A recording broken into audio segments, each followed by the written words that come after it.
Welcome to BE Tech Talks. I'm Ryan, and today we're going to be talking about semi-trash pumps.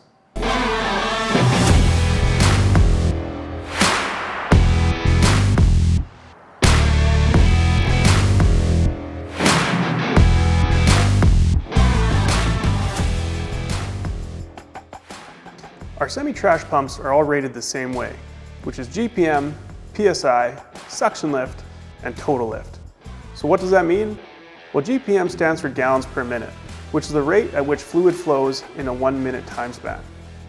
Then there's PSI, which is pounds per square inch, which is the rate at which the pressure of the water is pushed from the pump. Then we have suction lift, which is the total distance that the pump can draw water to itself from the source. And lastly is total lift, which is the total amount of height that the pump can push the fluid, including the suction lift.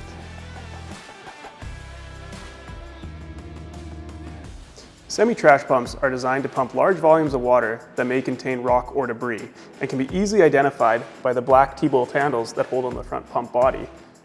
Here we have some of the internal components, starting with the back joint. Then we have the impeller,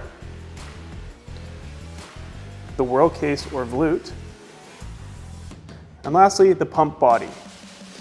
And each of these materials is designed with extra reinforced thick metal, including a cast iron extra thick impeller and a cast iron extra thick volute, which allows water and debris to flow through simultaneously.